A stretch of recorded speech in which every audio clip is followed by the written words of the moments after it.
Welcome back to my YouTube channel बच्चों।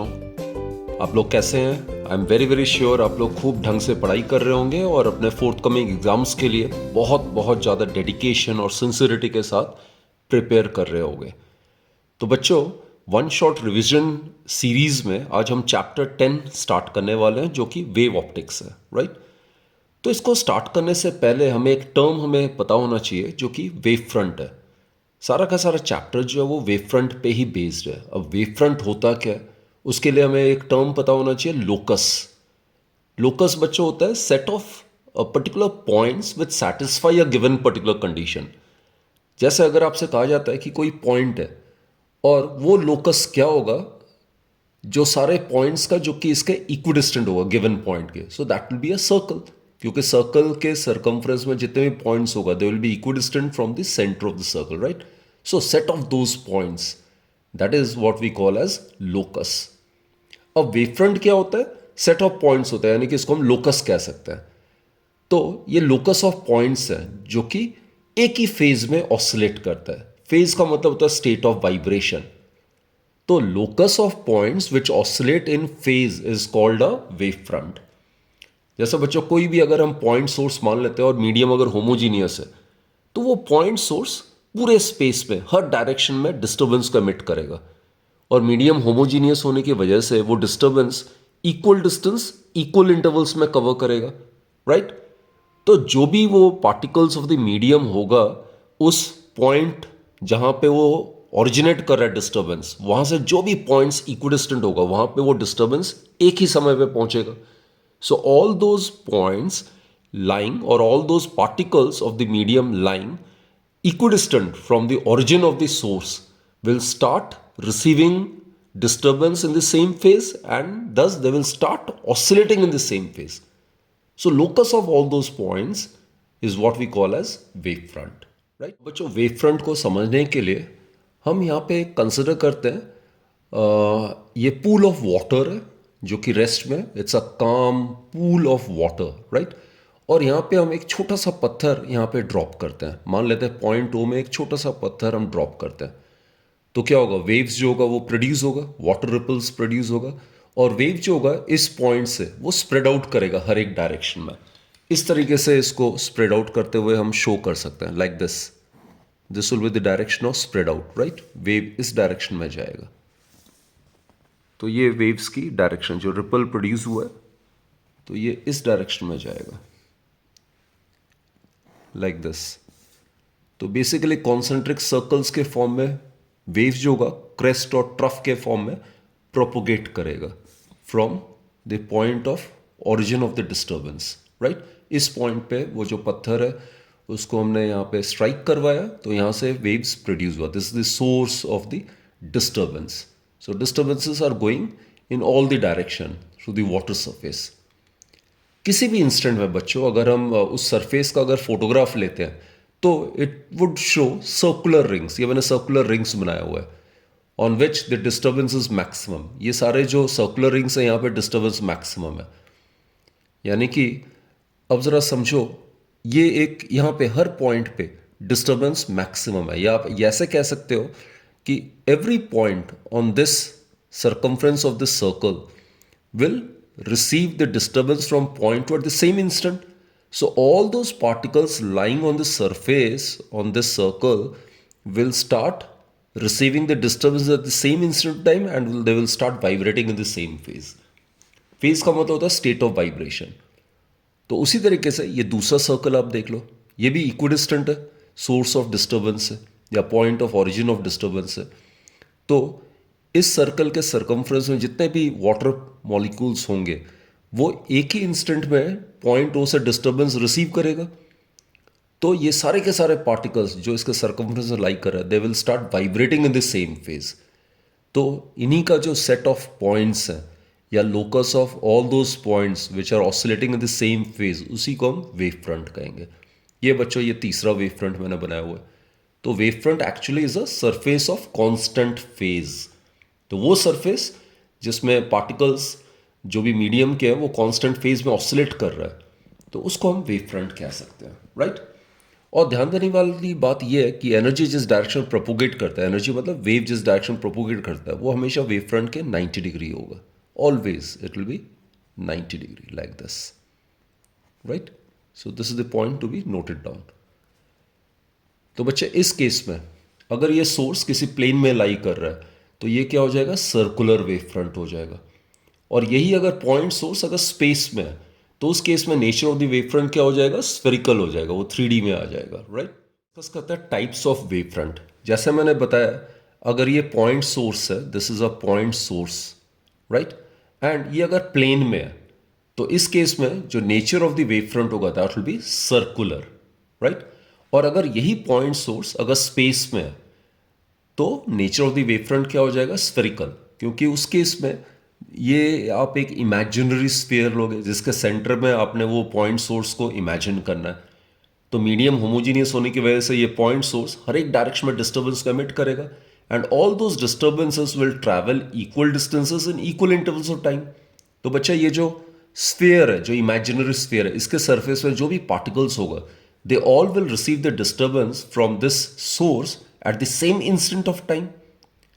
अगर मान लेते हैं वो डिस्टर्बेंस सी स्पीड से ट्रैवल कर रहा है तो अगर ये मैं t इक्वल्स टू 0 मान लेता हूं और ये t इक्वल्स टू t मान लेता हूं तो डिस्टर्बेंस ने कितना ट्रैवल किया होगा डिस्टेंस t समय में, it will cover ct.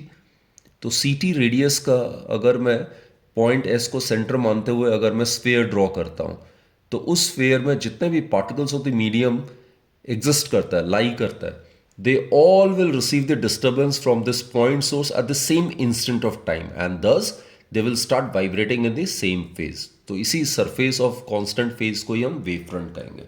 So in this case the nature of the wave front would be spherical. अब बच्चे ये मान लेते हैं this is a line source, right? पिछला वाला हमने माना था point source और ये हम मान लेते हैं line source है. तो अगर line source है तो उस केस में क्या करेगा, ये disturbance emit it can be considered to be an extended source consisting of infinite point sources, right, lying on line like this. तो इस केस में ये डिस्टर्बेंस ऐसे एमिट करेगा हर एक डायरेक्शन में. तो अगर मैं इमेजिन करता हूँ लाइन सोर्स को कि ये axis of an imaginary cylinder है तो उस सिलेंडर के कर्व्ड सरफेस में जो भी पॉइंट्स होगा वो इस एक्सिस से इक्विडिस्टेंट होगा. तो जब ये डिस्टर्बेंस को एमिट करेगा हर एक डायरेक्शन में, so all the particles of the medium which are lying on the curved surface of this cylinder will be receiving the disturbance from this line source at the same instant of time and thus they will start vibrating in the same phase. तो बच्चों point to be noted is that for a line source the nature of the wavefront is cylindrical. और जैसा हमने पहले ही कहा हुआ है, चाहे nature of the wave front कुछ भी हो जाए, जिस डायरेक्शन में एनर्जी या वेव प्रोपोगेट करता है यानी कि direction of propagation of wave जो है वो हमेशा वेव फ्रंट के 90 डिग्री एंगल बनाता है. Right. It always makes an angle of 90 degree. So this is the direction of propagation of the wave. This is the direction of propagation of the energy. तो इस case में like this, इस direction propagate कर रहा है. So it will be perpendicular to the wave front like this. It will be in the radially outward direction. Similarly, यहाँ से ये प्रोपोगेट कर रहा है तो हमेशा जो direction of propagation the wave है या एनर्जी जिस डायरेक्शन प्रोपोगेट करेगा वो हमेशा surface of the wave front के 90 डिग्री होगा. So for a line source the nature of the wave front is cylindrical. For a point source if it is lying on a plane then the nature of the wave front is circular and if it is lying in space then the nature of the wave front is spherical. और एक बच्चा ये बड़ा important सा interesting सा case है, चाहे point source हो या लाइन सोर्स हो, अगर ये सोर्स बहुत बहुत बहुत दूर है तो उसमें वेव फ्रंट का जो रेडियस होगा तो वो बहुत ज़्यादा होगा. तो उसमें छोटा सा पोर्शन अगर मैं स्फेरिकल वेव फ्रंट का लेता हूँ या सिलेंड्रिकल वेव फ्रंट का लेता हूँ तो उसका जो कर्वेचर होगा, जैसे जैसे दूर होगा सोर्स वैसे वैसे कर्वेचर जो होगा वो बढ़ता जाएगा तो सरफेस फ्लैट होता जाएगा.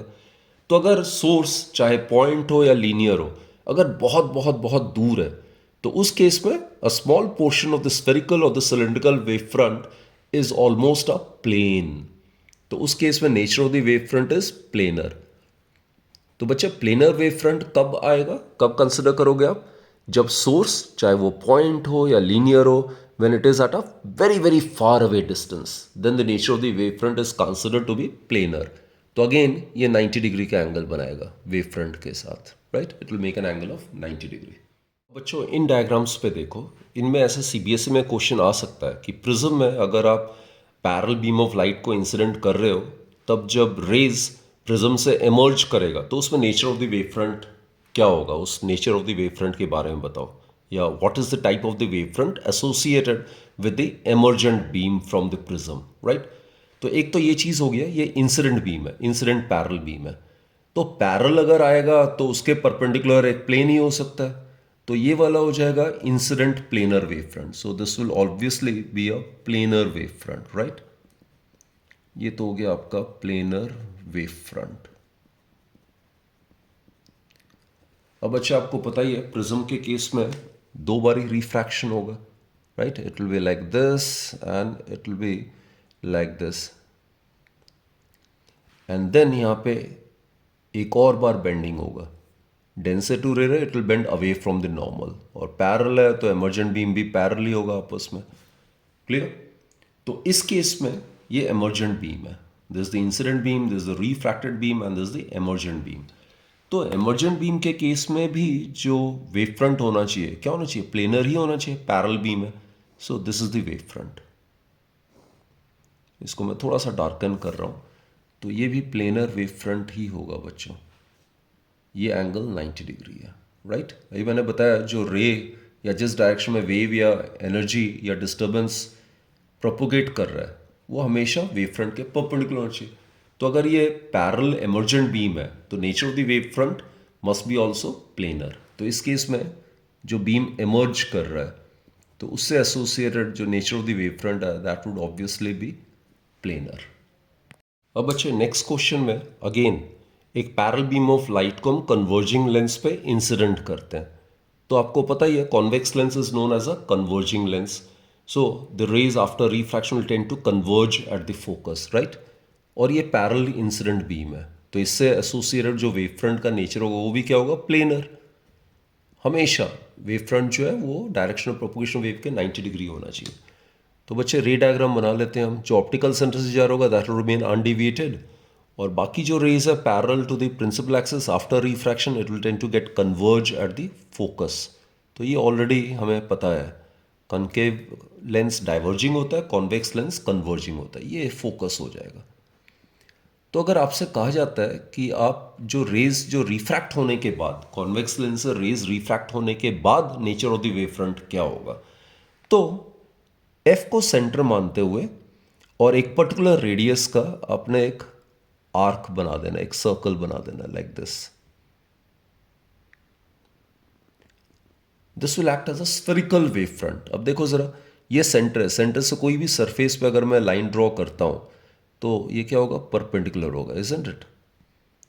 तो इस केस में जो रेज रिफ्रैक्ट कर रहा है तो उससे एसोसिएटेड जो वेव फ्रंट का नेचर होगा that would B spherical wavefront, right? So this is the spherical wavefront associated with the refracted beam of light after the rays get refracted from the convex lens. So this is spherical wavefront.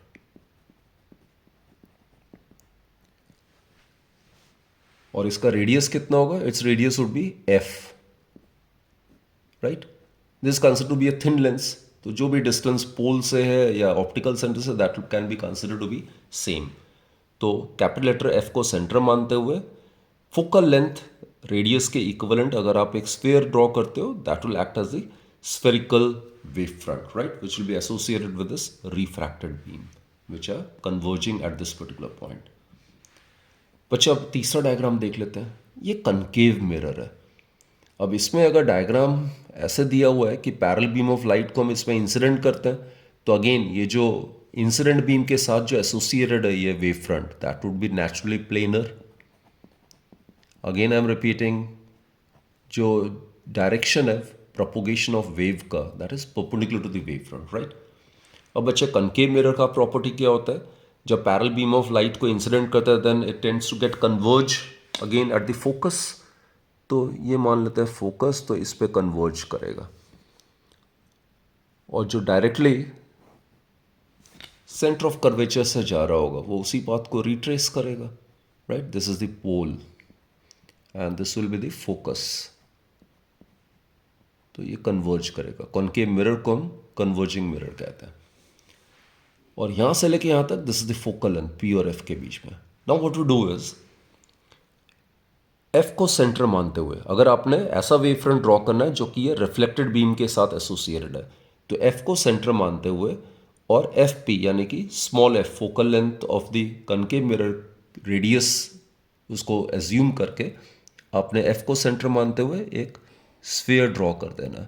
So it will be like this. So that will be a spherical wave front. तो इस case में भी raise after getting reflected जो nature of wave front associated होगा that would B spherical. और बच्चों ये जो स्फेरिकल वेव फ्रंट बना है इसका रेडियस जो होगा ये किसके इक्वल होना चाहिए? It should be equal to F which is equal to half the radius of curvature of the concave mirror, right? तो पॉइंट एफ को सेंटर मानते हुए और half of the radius of curvature of the concave mirror को radius मानते हुए आप एक स्फीयर ड्रॉ करो that will act as the wave front associated with the rays which are reflected from the mirror. इस प्रिंसिपल आता है, ये एक ज्योमेट्रिकल कंसिडरेशन होता है, यानी कि ये एजम्पशन पे बेस्ड है। और ये एजम्पशंस किस लिए हम लेते हैं? ताकि हम किसी भी वेव फ्रंट के नए position at some later instant of time पता लगा सके if the position of the wave front at some earlier instant is known to us. ये बेसिकली वेव फ्रंट का कॉन्सेप्ट है कि वेव प्रोपोगेट हो रहा है तो उसके साथ साथ वेव फ्रंट भी प्रोपोगेट हो रहा है, तो उसको बताने के लिए। तो बेसिकली हाइजेंस प्रिंसिपल हमें ये बताता है, इसके दो कंसिडरेशंस हैं और इसके तहत हम कोई भी वेव फ्रंट का नया पोजीशन कुछ समय बाद हम डिटरमिन कर सकते हैं अगर वेव फ्रंट का position at some earlier instant हमें पता है तो, राइट। इसका मैं एग्जांपल देता हूं, है क्या कॉन्सेप्ट। मान लेते हैं बच्चों पैरेलल बीम ऑफ लाइट का कॉन्सेप्ट लेते हैं। तो अगर पैरेलल बीम ऑफ लाइट है तो nature of the wave front क्या होगा? प्लेनर होगा। तो ये मैंने एक प्लेनर वेव फ्रंट बनाया हुआ है, this is the planar wave front, right. इसको हम प्राइमरी वेव फ्रंट कहते हैं, this is the primary wave front whose position is known to us. और ये मैंने प्लेनर माना हुआ है, नेचर जो है वेव फ्रंट का वो मैंने प्लेनर माना हुआ है। ये पैरेलल बीम ऑफ लाइट जो है वो प्रोपोगेट कर रहा है तो nature of the wave front is planar and at T equals to zero मान लेते हैं इस समय पे इस position of the wave front is known to us. So the wave front whose position is already known to us, that is known as the primary wave front. अब बच्चे समझो दो एजम्पशंस क्या है हाइजीन का। पहला तो ये है कि ये वेव फ्रंट है तो वेव फ्रंट में कितने पॉइंट्स हो सकता है? इनफाइनाइट पॉइंट्स हो सकता है। So all those points act as source of secondary wavelets, right, जो कि डिस्टर्बेंसेस को एमिट करेगा in all the directions just like the original source does. मैं एक बार रिपीट कर रहा हूं, ये जो प्राइमरी वेव फ्रंट है इसके हर एक पॉइंट जो है वो ओरिजिनल सोर्स की तरह बिहेव करेगा। तो ये भी सोर्स की तरह जब बिहेव करेगा हर एक पॉइंट तो ये डिस्टर्बेंस को एमिट करेगा हर एक डायरेक्शन में। जैसे इस केस में ये वाला पॉइंट हम मान लेते हैं, दिस इज सपोज A1, ये A2 मान लेते हैं, ये A3 मान लेते हैं। These are the different points on the primary wave front. आप इसको क्लोज भी कर सकते हो या थोड़ा इक्वल स्पेसिंग देके आप डायग्राम बना सकते हो, इट्स योर विश। हर एक पॉइंट जो होगा वो डिस्टर्बेंस को एमिट करेगा इस डायरेक्शन में, इस डायरेक्शन में, along this direction, along this direction, along this direction, and as you are aware अगर ये पॉइंट सोर्स है तो nature of the wave front क्या होगा? स्फेरिकल होगा। तो वही मैंने स्फेरिकल बनाया हुआ है wave front. So this is a spherical wave front, right. तो every point will act as a source of secondary wavelets emitting disturbances which will travel in all the directions and it will cover equal distances and equal intervals of time। तो हर एक point source के कारण जो nature of the wave front होगा वो क्या होगा? Spherical. तो टी समय की अगर बात करते हैं और ये अगर लाइट वेव है तो टी टाइम में कितना डिस्टेंस कवर करेगा? ct हर एक डायरेक्शन में। तो पॉइंट A1 को सेंटर मानते हुए ct रेडियस का ये स्फेरिकल वेव फ्रंट बन जाएगा। यानी कि इसके बाद डिस्टर्बेंस टी टाइम में यहां पहुंचेगा जो कि इस स्फेरिकल वेव फ्रंट के सरफेस पे लाई करेगा, राइट। तो ऐसे ही हर एक पॉइंट प्राइमरी वेव फ्रंट का it acts as a source of secondary wavelets. ये जो होते हैं बच्चों, ये एक वेव फ्रंट हो गया, ये एक वेव फ्रंट हो गया, ये एक वेव फ्रंट हो गया, तो इनको कलेक्टिवली हम कहते हैं secondary wavelets. They are known as secondary wavelets. तो हाइजेंस प्रिंसिपल का पहला assumption क्या था कि हर पॉइंट प्राइमरी वेव फ्रंट का सोर्स ऑफ सेकेंडरी वेवलेट का काम करेगा, which will emit disturbances in all the direction just like the original source does, right. और दूसरा assumption क्या है, ये जो सेकेंडरी वेवलेट्स है इसका अगर मैं टेंजेंट इन्वेलप बनाता हूं, ये ऐसा अगर मैं टेंजेंट बनाता हूं इसका लाइक दिस टेंजेंट, तो उस केस में वो जो टेंजेंट है that will give us the position of the new wave front at some later instant of time. तो इसको मैं थोड़ा सा डार्कन कर देता हूं, ये मैं टेंजेंट ड्रॉ कर रहा हूं। So this is the tangent envelope to the secondary wavelets, right. Tangent का मतलब एक ही पॉइंट पे इंटरसेक्ट करेगा वो।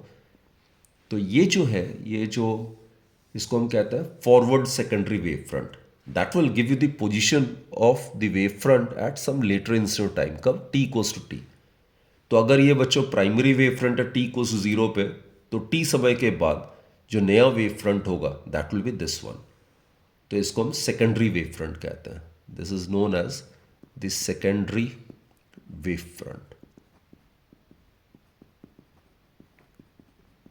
तो दो टेंजेंट एनवेलप बन सकता है, एक तो आगे और एक पीछे वाला। ये जो बैकवर्ड सेकेंड वेव फ्रंट है वो एग्जिस्ट नहीं करता है, क्योंकि वेव आगे आगे बढ़ता रहता है, एनर्जी भी आगे प्रोपोगेट करता रहता है वेव के डायरेक्शन ऑफ प्रोपोगेशन के along, right. So backward secondary wave front do not exist, only the forward secondary wave front exist. तो बच्चे हाइजेंस प्रिंसिपल का स्टेटमेंट यही हो जाएगा कि हर पॉइंट प्राइमरी वेव फ्रंट का सोर्स ऑफ सेकेंडरी वेवलेट्स का काम करता है, जो कि डिस्टर्बेंस एमिट करता है हर एक डायरेक्शन में just like original source does. और दूसरा जो ये वेवलेट्स बने इनका जो टेंजेंट इन्वेलप है वो हमें position of the wave front at some later instant देगा, यहाँ पे टाइम टी के बाद नया पोजीशन देगा वेव फ्रंट का, right. And only forward secondary wave front exist, backward secondary wave front do not exist. Huygens principle को यहाँ पे हमने पैरेलल बीम ऑफ लाइट के लिए डिस्कस किया था, यहाँ पे आप स्फेरिकल वेव फ्रंट के केस में डिस्कस कर सकते हो। मान लेते हैं ये पॉइंट सोर्स है, इसको हम प्राइमरी सोर्स कहेंगे, तो इसके कारण जो नेचर ऑफ वेव फ्रंट है उसको हम स्फेरिकल वेव फ्रंट कहेंगे। तो मान लेते हैं टाइम टी इक्वल्स टू 0 पे this is the wave front whose position is known to us. तो ये स्फेरिकल वेव फ्रंट है जिसका पोजीशन हमें पता है, इसको हम प्राइमरी स्फेरिकल वेव फ्रंट कह सकते हैं। और जैसा मैंने कहा इसका पहला assumption क्या है हाइजेंस प्रिंसिपल का, कि जो प्राइमरी वेव फ्रंट है इसके हर एक पॉइंट जो है that will act as a source of secondary wavelets. ये मान लेते हैं पॉइंट A1 है, this is suppose point A2, this is suppose point A3, this is suppose point A4। ये एक सिंपल इलस्ट्रेशन है, there can be infinite points. All the points on the primary wave front will act as a source of secondary wavelets. तो ये सारे points जो है ये point source की तरह बिहेव करेगा, तो ये डिस्टर्बेंस को एमिट करेगा। तो टी टाइम में कितना डिस्टेंस ट्रैवल करेगा, अगर सी स्पीड ऑफ लाइट है इन एयर और वैक्यूम, तो सी टी डिस्टेंस कवर करेगा डिस्टर्बेंस A1 पॉइंट से हर एक डायरेक्शन में। तो अगर पॉइंट A1 को सेंटर मानते हुए सी टी रेडियस का अगर मैं ये स्फीयर बनाता हूँ, तो this will act as another spherical wave front in which source A1 is lying over here, right? तो ये सारे पॉइंट्स एसोसिएटेड ये स्फेरिकल वेव फ्रंट बन जाएंगे छोटे छोटे, और इनको जैसे मैंने पहले ही कहा था इनको कलेक्टिवली हम स्फेरिकल वेवलेट्स कहते हैं, सेकेंडरी वेवलेट्स कहते हैं, right. So every point on the primary wave front will emit disturbances in all the directions, they will cover equal distances in equal interval time, right. Just जैसे original source disturbance को emit करता है वैसे हर एक point primary wave front में वो भी हर एक डायरेक्शन में डिस्टर्बेंस को एमिट करेगा। अब बच्चों ये जो सेकेंडरी वेवलेट्स है इनका टेंजेंट इन्वेलप बनाना है। इसका टेंजेंट बना दिया तो it will be like this, इसका टेंजेंट ऐसे बनाया गया, इसका यहाँ बनेगा, इसका टेंजेंट ऐसे बनेगा। तो उसको अगर मैं ज्वाइन कर दूंगा तो वो एक और स्फेरिकल वेव फ्रंट बन जाएगा। तो इसको हम कहते हैं फॉरवर्ड सेकेंडरी वेव फ्रंट, इसका नेचर भी स्फेरिकल ही होगा। This will be the position of the new wave front at instant t equals to t, that is after time t, 0 से लेकर t तक t टाइम बीत गया, तो t समय के बाद ये होगा नया पोजीशन स्फेरिकल वेव फ्रंट का, राइट। और बताया था आपको मैंने एक और टेंजेंट एनवेलप बन सकता है पीछे की डायरेक्शन में, लेकिन ये बैकवर्ड सेकेंडरी वेव फ्रंट ये एग्जिस्ट नहीं करता, इसलिए मैंने इसको ड्रॉ नहीं किया, right. So only the forward secondary wave front exist. So Huygens principle basically हमें position of the new wave front at some later instant of time को बताता है, अगर हमें वेव फ्रंट की position at some earlier instant is known to us. बच्चों, Huygens principal के दो बहुत इंपॉर्टेंट से एप्लीकेशंस हैं। पहला, इस प्रिंसिपल को यूज़ करते हुए हमने लॉज ऑफ रिफ्लेक्शन को वेरीफाई करना है, और सेकेंडली हम इसी प्रिंसिपल को यूज़ करते हुए लॉज ऑफ रिफ्रैक्शन को भी वेरीफाई करेंगे, right? So let's start with this particular topic, proof of laws of reflection using Huygens principle. Suppose बच्चे ये रिफ्लेक्टिंग सरफेस है, this is suppose X and Y. अब इस सरफेस पर मैं एक पैरेलल बीम ऑफ लाइट को इंसिडेंट करता हूं। तो पैरेलल बीम ऑफ लाइट के साथ जो nature of the wave front होगा वो आपको पता ही है। पैरेलल बीम ऑफ लाइट के साथ nature of the wave front is always planar, right? So this is the parallel beam of light which I am making incident on this reflecting surface. ये parallel beam of light है। बच्चों, CBSE में भी अगर ये question आता है तो प्लीज़ डायग्राम जो है वो आप हमेशा स्केल यूज़ करके बनाओ, फ्री हैंड डायग्राम को अवॉइड करना, right? So this is the parallel incident beam of light, right? अब आपको पता ही है, कहीं पे अगर रिफ्लेक्शन अगर स्टडी करना है तो उसके लिए हम क्या करते हैं, एक नॉर्मल ड्रॉ करते हैं। ये बच्चों नॉर्मल हो जाएगा, this is the normal. Normal कोई भी इमेजिन लाइन होता है जो कि किसी भी गिवन सरफेस के 90 डिग्री होता है। This is 90 degree. So this is the angle which the incident ray makes with the normal. This is the angle of incidence, right? This will be the angle of incidence. अब बच्चे समझो, इस point पे मान लेते हैं ये वाला पॉइंट जो है, सपोज इट इज बी। अब इस पॉइंट पे हमने वेव फ्रंट बनाना है। अब पैरेलल बीम ऑफ लाइट के साथ जो वेव फ्रंट का नेचर होता है वो क्या होता है, प्लेनर होता है। तो यहां पे आप एक प्लेनर वेव फ्रंट ड्रॉ करोगे। This is the planar wave front. इसको मैं थोड़ा सा डार्कन कर रहा हूं ताकि आप आइडेंटिफाई कर सको। This is the wave front. और बार बार अभी हमने डिस्कस किया है, जो भी वेव फ्रंट हो वो हमेशा direction of propagation of wave के साथ 90 डिग्री का एंगल बनाता है, ठीक है? This is 90 degree angle. So this is the incident planar wave front A B, जिसको मैंने डार्कन किया हुआ है। This will act as incident planar wave front, right? अब आपको पता ही है, एज पर Huygens principle, every point on this primary wave front will act as a source of secondary wavelets. हर एक पॉइंट से डिस्टर्बेंस एमिट होगा, हर एक डायरेक्शन में जाएगा। जो ये वाले पॉइंट लेते हैं, पॉइंट ए और पॉइंट बी, तो पॉइंट ए से जितने समय में वेव यहां से लेके यहां तक पहुंचा है, उतने ही समय वेव पॉइंट बी से लेके यहां तक कहीं पहुंचेगा, इजंट इट? बिकॉज एक ही मीडियम में लाइट जब रिफ्लेक्ट होकर एक ही मीडियम बाउंस बैक करता है तो उसकी स्पीड, देन उसकी wavelength, frequency, everything remains same. और वैसे भी बच्चों, अगर एक पैरेलल इंसिडेंट बीम को अगर आप प्लेन सरफेस पे इंसिडेंट करते हो तो रिफ्लेक्ट होके भी हम एक parallel reflected beam of light he obtain करेंगे। चलो उस डायग्राम को भी हम बना लेते हैं। So after reflection we are suppose to obtain a parallel beam of light only. So let me draw this diagram. तो ये पैरेलल बीम ऑफ लाइट हम ऑब्टेन करेंगे लाइक दिस। तो बच्चों, ये इंसिडेंट बीम है और ये रिफ्लेक्टेड बीम है, राइट? तो ये है इंसिडेंट प्लेनर वेव फ्रंट। तो ये अगर पॉइंट अगर हम सी मान लेते हैं तो यहां पे अगर हमें रिफ्लेक्टेड वेव फ्रंट अगर बनाना है तो ये भी पैरेलल बीम है, तो इससे एसोसिएटेड जो nature of the wave front होगा वो भी क्या होना चाहिए, प्लेनर ही होना चाहिए। तो late me draw a planar wave front over here. It will be like this. Again मैं इसको डार्कन कर रहा हूं, तो इसका नेचर भी प्लेनर ही होना चाहिए। So this is C D. तो ये वेव फ्रंट है, तो obviously this angle should be 90 degree, right? And यहां पे भी अगर आप एक नॉर्मल बनाते हो तो जितना एंगल रिफ्लेक्टेड रे नॉर्मल के साथ बना रहा है उसको हम एंगल ऑफ रिफ्लेक्शन कहते हैं। This is angle R, angle of reflection. Now look students, C D जो है वो रिफ्लेक्टेड वेव फ्रंट का काम कब करेगा? When the waves which are emitted from any point on the incident wavefront reaches the corresponding point on the reflected wavefront at the same instant of time. यानी कि जब disturbance from any point on the incident wavefront to the corresponding point on the reflected wavefront takes the same time to reach over there, then this will act as reflected wavefront, right? तो यहाँ पे हम Huygens principal use कर रहे हैं basically. ये primary wave front है जिसकी पोजीशन में नोन है, और ये सेकेंडरी वेव फ्रंट है जिसकी पोजीशन एक लेटर इंस्टेंट टाइम में हमने देना है। तो अगर ये t इक्वल्स टू 0 में अगर ये प्राइमरी वेव फ्रंट है और ये अगर t इक्वल्स टू t पे ये रिफ्लेक्टेड सेकेंडरी वेव फ्रंट है, तो टाइम t में जो वेव होगा it will take time t to reach from A to C. In the same time t, the wave will reach from point B to D. तो waves या जो disturbance है from any point on the incident wavefront will reach the corresponding point on the reflected wavefront at the same instant of time, right? तो यहाँ पे जो भी particles होगा they will receive the disturbance from the corresponding point on the incident wavefront at the same instant and thus they will start vibrating in the same phase. So that is when CD will act as the reflected wavefront. Clear बच्चों? तो ये diagram भी आपका बिल्कुल symmetrical बनना चाहिए। Imaginary तौर पे सोचो, आप यहाँ पे अगर एक लाइन ऑफ सिमेट्री अगर आप बना देते हो तो ये वाला half it should be symmetrical और mirror image of the other half. आप डायग्राम देख के ही आप पता लगा सकते हो कि आपका डायग्राम सही बना है कि नहीं, right?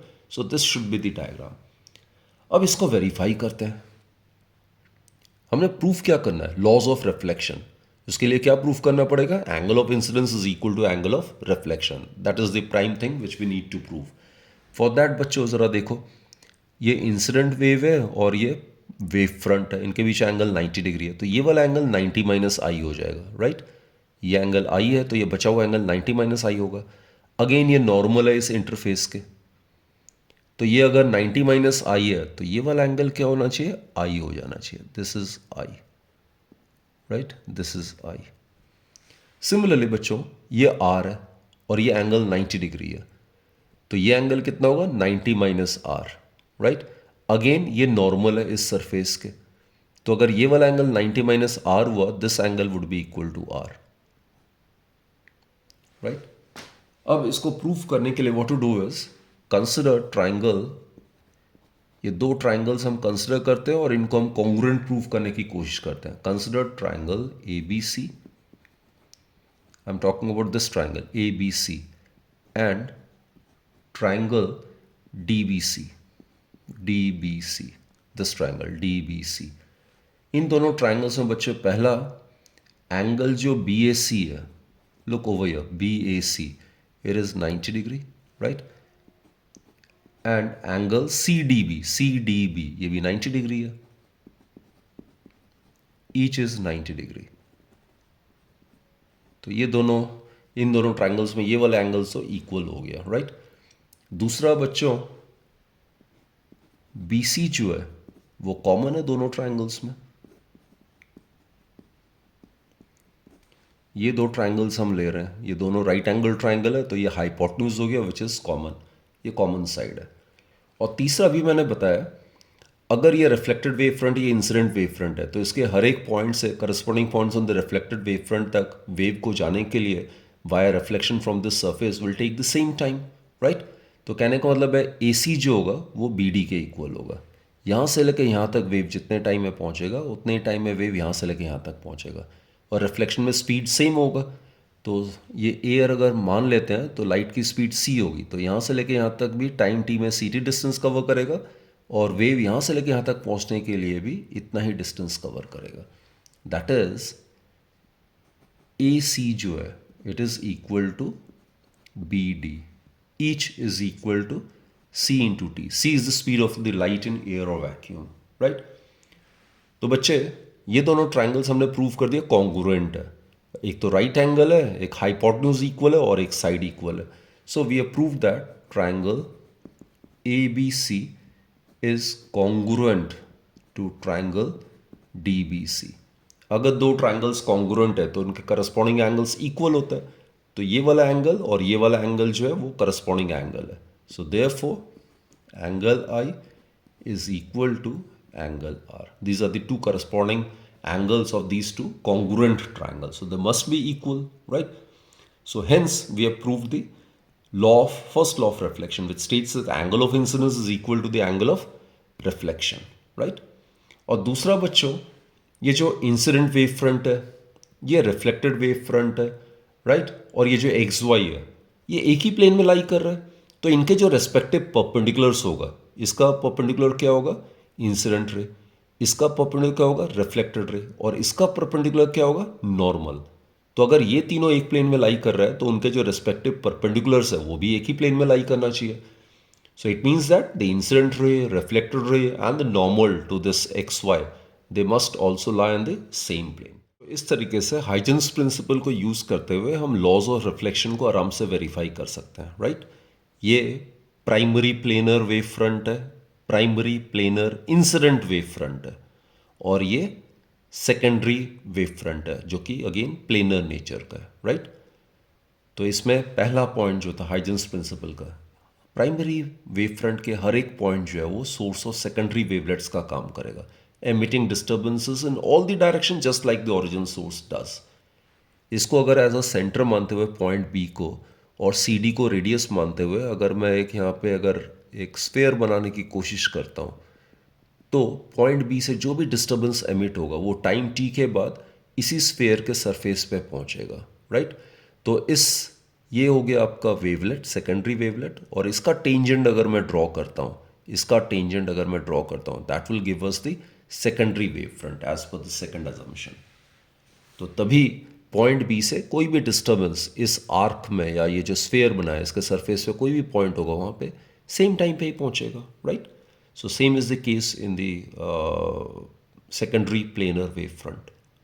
So this is how, by using these two assumptions, by proving that these two triangles are congruent, we can easily verify the fact that angle of incidence is equal to the angle of reflection. जो Huygens principle को use करेंगे laws of refraction को prove करने के लिए. अब refraction के लिए मिनिमम 2 मीडियम की जरूरत है.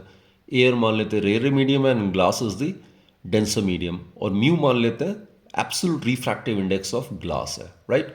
और ये एक्स वाई मान लेते हैं इंटरफेस है जो कि 2 मीडिया को सेपरेट कर रहा है. इसमें बच्चों सबसे पहले इमेजिन करते हैं एक पैरेलल बीम ऑफ लाइट को इस ग्लास स्लैब पे इंसिडेंट करने के लिए, और हमें पता है अगर पैरेलल बीम ऑफ लाइट है तो nature of the wave front उसके साथ जो एसोसिएटेड होगा that would B planar, right. So this is a parallel beam of light incident over here. ये अगेन आप स्केल यूज करके ही आप कीजिएगा, और जहाँ पे रिफ्रैक्शन हो रहा है वहाँ पे आपने नॉर्मल ड्रॉ करना है, तभी हम angle of incidence angle of refraction को शो कर सकते हैं, right. So draw normal over here. This is the normal and the angle which the incident ray makes with the normal that is known as angle of incidence. ये angle of incidence हो जाएगा. और बच्चों जैसे मैंने कहा ये parallel beam of light है, पैरेलल इंसिडेंट बीम है. तो अगर ये वाला पॉइंट अगर ए मैं मान रहा हूँ तो पॉइंट ए पे अगर मैं वेव फ्रंट अगर बनाऊं तो उसका नेचर होना चाहिए प्लेनर. पैरेलल बीम के साथ प्लेनर वेव फ्रंट एसोसिएट होता है. इसको मैं थोड़ा डार्कन करके शो कर रहा हूं. So this is the planar wave front which I have drawn. This is suppose A B, और ये मैं बार बार रिपीट कर रहा हूं. Wave front direction of propagation wave के साथ 90 डिग्री का एंगल बनाएगा. So this is 90 degree.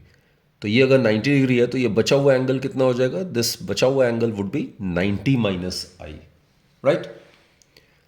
तो बच्चे अब क्या होगा, ये रेयर टू डेंसर जा रहा है तो it will bend towards the normal. So it will bend towards the normal. इस केस में it will bend towards the normal. और ये एक चीज़ का ध्यान रखना, अगर ये इंसिडेंट बीम पैरेलल है तो रिफ्रैक्टेड बीम भी पैरेलल ही होना चाहिए बेंडिंग के बाद. तो ये रिफ्रैक्टेड रे है, it will bend towards the normal. So this will be the angle of refraction. ये angle of refraction है जो कि कम है as the angle of incidence in the rarer medium, right? So this is the direction of propagation of the rays, one medium to another medium. अब बच्चे यहाँ पे देखो, जब तक एयर में है तो तब तक लाइट की स्पीड क्या होगी? c होगी. c is the speed of light in air or vacuum. जैसे ये मीडियम में एंटर करता है, मान लेते हैं यहाँ ग्लास में एंटर कर रहा है, तो उसकी स्पीड क्या हो जाएगी? v हो जाएगी. और मान लेते हैं टाइम t में जब डिस्टर्बेंस यहाँ से लेके यहाँ तक आ रहा है तो उतने ही टाइम में मीडियम में डिस्टर्बेंस यहाँ से लेके सपोज यहाँ तक आ रहा है. वो आप कैसे इमेजिन कर सकते हो? From point A, taking point A as centre, you need to draw a circle और rather a sphere of radius vt. In time t it will cover a distance vt. मान लेते हैं टाइम t में ये ct distance cover कर रहा है, distance of the speed into time. उतने ही टाइम में मीडियम में लाइट जो है वो थोड़ा सा कम डिस्टेंस कवर करेगा, राइट? तो suppose this point is D and this point is C. तो बेसिकली बी सी जो होगा divided by c, this is the distance bc covered in air or vacuum with speed c, it should be equal to the distance covered by light in medium, which is glass in this case, and it is covering this distance with speed v in the same time t. Clear? So what we have done is taking point A as center and vt as radius, we can draw a sphere. This will act as the wave front, right? Secondary wavelet की तरह act करेगा, और इसका जो tangent होगा that will give us the position of the new wave front. तो यहाँ पे आपने एक टेंजेंट ड्रॉ करना है। और वैसे ही बच्चों आप जानते ही हो जो रिफ्रैक्टेड बीम है वो भी पैरेलल है, तो nature of the wave front जो रिफ्रैक्टेड बीम के साथ एसोसिएट होगा वो भी प्लेनर होना चाहिए। तो ये भी प्लेनर वेव फ्रंट ही मैंने बनाया हुआ है, this is a planar wave front. तो ये इंसिडेंट रे के साथ भी प्लेनर वेव फ्रंट एसोसिएटेड, क्योंकि ये पैरेलल इंसिडेंट बीम था। ये रिफ्रैक्टेड बीम जो है ये भी पैरेलल ही है, तो पॉइंट सी पे आप प्लेनर वेव फ्रंट ही बनाओगे। So this is 90 degree. Huygens principle को यहाँ पे मैंने अप्लाई किया। ये प्राइमरी वेव फ्रंट है, तो इसका हर एक पॉइंट जो होगा it will act as a source of secondary wavelets, right? तो पॉइंट ए से जितने टाइम में डिस्टर्बेंस ए से लेकर डी तक पहुंचेगा मीडियम में, उतने ही टाइम में डिस्टर्बेंस जो होगा, लाइट जो होगा, पॉइंट बी से लेकर सी तक पहुंचेगा एयर में, right? Obviously B C must be greater than A D, क्योंकि जैसे लाइट मीडियम में एंटर करता है उसकी स्पीड कम हो जाती है, तो सेम टाइम में कम डिस्टेंस कवर करेगा, और स्पीड चेंज होने की वजह से उसकी पाथ बेंड हो जाती है। It will bending from rare to denser, it will bend towards the normal, right? तो बच्चे बेसिकली ये जो सी डी है, for C D to act as refracted planar wave front, the time taken by the wave और by the disturbance to travel from any point to the corresponding point on the refracted wave front must be constant. ये रही, ये जो T जो है it must be constant, right? तो C D अगर हमने ये प्लेनर रिफ्रैक्टेड वेव फ्रंट अगर माना है, तो इसका मतलब है जितना समय लेगा डिस्टर्बेंस किसी भी point on the incident wave front से corresponding point on the refracted wave front तक ट्रैवल करने के लिए वो बिल्कुल सेम टाइम लेगा, right? Now students look, this is I and this is wave front and this is the direction of propagation wave, this angle is 90 degree. तो ये बचा हुआ एंगल कितना हो जाएगा? 90 माइनस आई हो जाएगा। अगेन ये नॉर्मल है और ये इंटरफेस है, तो ये अगर 90 माइनस आई है तो ये वाला एंगल कितना हो जाएगा? This will be equal to I, right? Similarly ये बच्चे वेव फ्रंट है, ये डायरेक्शन ऑफ वेव प्रोपोगेशन, तो पूरा एंगल 90 है, तो ये आर है, तो ये बचा हुआ एंगल कितना होगा? 90 माइनस आर। अब ये नॉर्मल है एक्स वाई के, ये जो नॉर्मल है वो इंटरफेस के 90 डिग्री है ऑब्वियसली, तो अगर ये एंगल अगर 90 माइनस आर है तो ये वाला एंगल हो जाएगा R. I hope it's clear. अब बच्चे बिल्कुल 2 स्टेप का काम है। पहला step, in triangle A B C, ये वाला ट्राइंगल कंसिडर करते हैं, इसमें साइन आई कंसिडर करते हैं। साइन आई क्या होता है? Perpendicular by hypotenuse, this is perpendicular B C, hypotenuse क्या होगा? ए सी होगा। सिमिलरली इन ट्राइंगल, दूसरा ट्राइंगल कंसिडर करते हैं ए सी डी, ये वाला ट्राइंगल ए सी डी, इसमें साइन आर कंसिडर करते हैं। तो साइन आर क्या होगा? परपेंडिकुलर बाय हाइपोटेन्यूज, हाइपोटेन्यूज दोनों ट्राइंगल्स के लिए कॉमन है, तो ये आ जाएगा A D divided by A C. तो इन दोनों को अगर हम डिवाइड करते हैं then what we get is sine I divided by sine R, it is equal to B C divided by A C divided by AD divided by AC. AC get cancelled, so we'll be left with BC divided by AD. BC बच्चे किसके इक्वल है?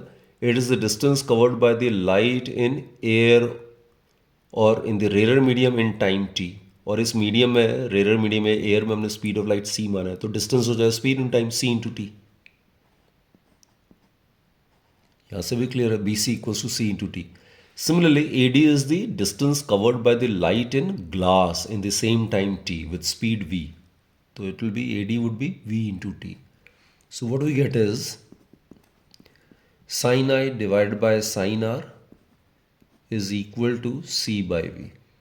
और बच्चों हमें पता ही है the ratio of speed of light in air और vacuum to the speed of light in a medium is known as the refractive index of the medium, जो कि यहाँ पे ग्लास है विथ रिस्पेक्ट टू एयर, तो ये हो जाएगा absolute refractive index of the glass. तो हमने प्रूव कर लिया जो रेशियो है sine of angle of incidence का to the sine of angle of refraction का, क्या है ये कांस्टेंट है। This has been verified. और इसी कांस्टेंट को refractive index of one medium with respect to the another medium हम कहते हैं।